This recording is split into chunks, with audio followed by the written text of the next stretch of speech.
Hello, I want to welcome you to my review of a Kaigelu 316. Now this one's a little bit different from your typical Kaigelu because it has a Knox nib in it, which was installed because this pen was a gift from a viewer and I have taken way too long to get around to reviewing it. So I believe it's a broad nib. That's one thing. As I sit here right now, I'm thinking, oh golly, I wish I would have checked that. I am also experimenting a little with the lighting, so I'm hoping it's a little bit better. And hopefully I've got the pen over here where it's supposed to be and the name of the pen sort of up here.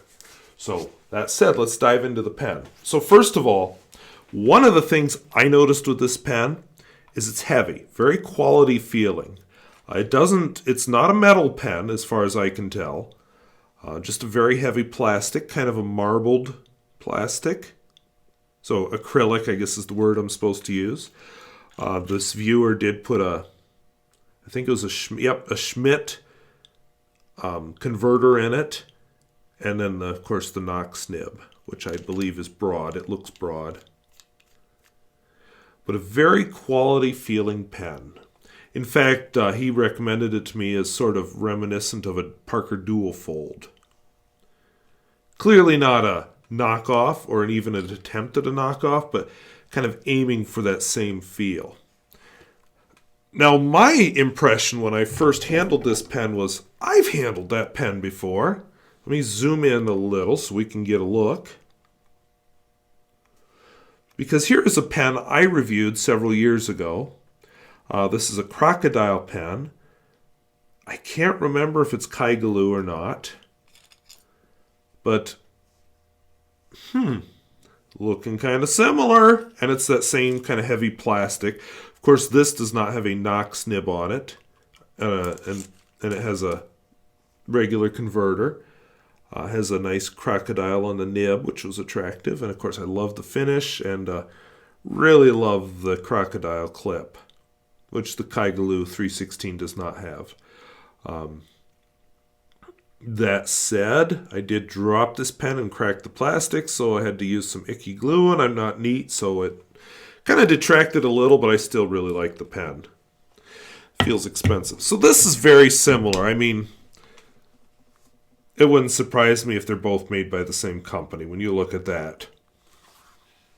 But this, with the Knox nib on it, is a different writing experience. Now, as far as price, Kaigelu pens aren't too bad. They're, they're not the cheapest among the Chinese pens, but they're decently priced. I have happily reviewed a couple different Kaigelu models that I really liked. That had one other one. I think it wasn't a 992. I can't remember the number.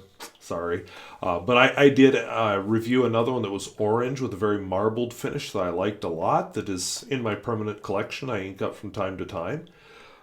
This is another one that I just really like. A little bit understated, but hey, I'm okay with that. So let's write with it. And let's see if I fixed my issue I had the last review I did. So the ink in this is Diatramentus.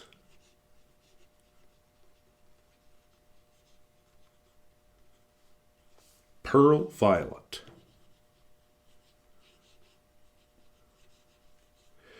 Which maybe I'm not good with words. Maybe I could describe as sort of a... Oops, wrong way.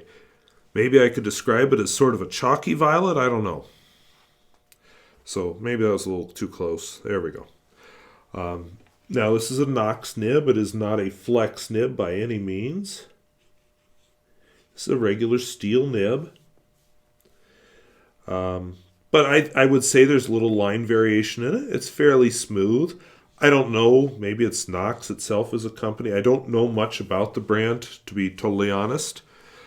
Kind of reminds me of the Goulet nibs, which are Yovo nibs, and I'm told this is not Yovo, so I just don't know anything about them. Wetness and flow. Now, if you'll remember the other pen that was pretty good too.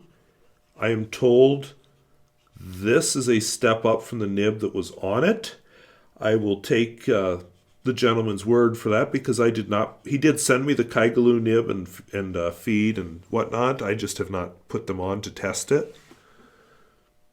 So I'll take him at his word. But definitely very wet and flow. Oops, smear. Smear test. I can already tell it's going to smear because this is wet. Yeah. So if you're into that kind of thing, now reverse writing is always a surprise to me, because that's not something I'm really into. Reverse. Oh, that is not scratchy, but definitely very fine. So very quality feeling pen. You know, classy, a bit understated. Definitely not. I don't know that it has much personality the way some pens do. And yet, it's a good pen. It feels good in the hand. It's perfectly comfortable to write with. So, what I'm going to do now is switch to a writing sample and pick out a quote.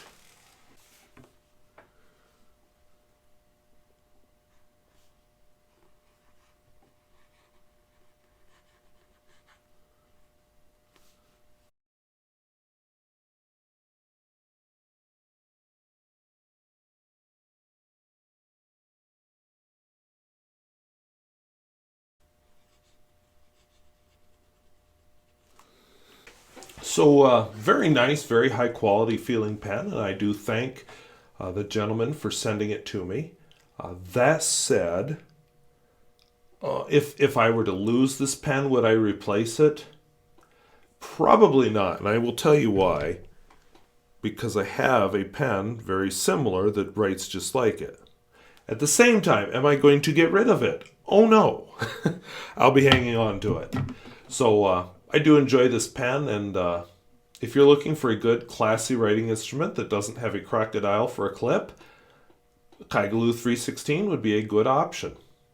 I can't compare it to the Parker Dual Fold because I do actually own a Dual Fold, but it's from the 1920s, and it is not the classic Dual Fold that people think of. So that'll show up in a review one of these days. So I thank you for watching, and we'll see you later. Bye-bye.